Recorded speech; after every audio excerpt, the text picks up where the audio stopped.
This is Utah's CW30 News at 9. Good evening, Utah. I'm Kimberly Nelson, and welcome to the CW30 News at 9.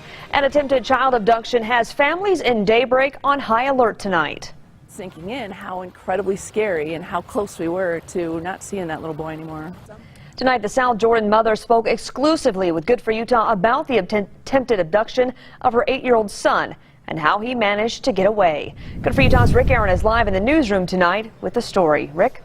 Kimberly, the boy was riding home from his piano lesson by himself for the first time Monday around 6 o'clock when he noticed a black pickup truck behind him. What his mother says happened next is absolutely terrifying. The gentleman pulled up next to him, a little bit behind him, as he's on his bike, jumps out the passenger side of his truck, and Tommy starts pedaling faster.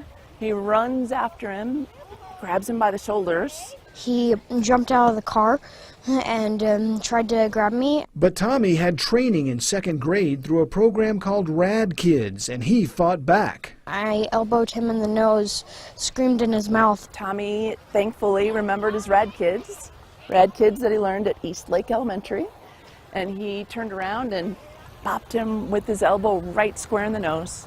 So caught this man off guard, of course, and he stumbled backwards, threw Tommy forward, and Tommy scratched himself up on the sidewalk. The suspect scrambled back to his truck and left. Tommy, who suffered just a couple of scraped knees, describes him as a white man with a thin build and a light beard, wearing a black hooded sweatshirt with sunglasses and long khakis.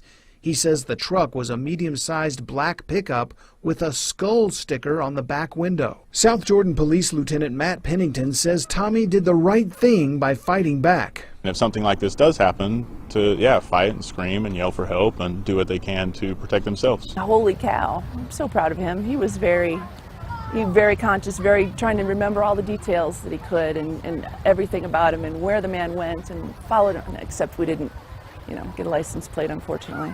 Meg says Tommy is doing fine, but she has nightmares about what could have happened. It's sinking in how incredibly scary and how close we were to not seeing that little boy anymore.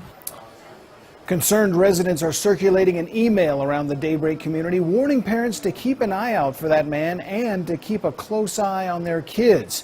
As for Tommy, his mother will be picking him up from piano lessons from now on. Reporting live in the newsroom, Rick Aaron, Good for Utah. Thanks, Rick. South Jordan police are still looking for witnesses or surveillance footage of that incident. If you know anything about the suspect or that truck, you're asked to give them a call.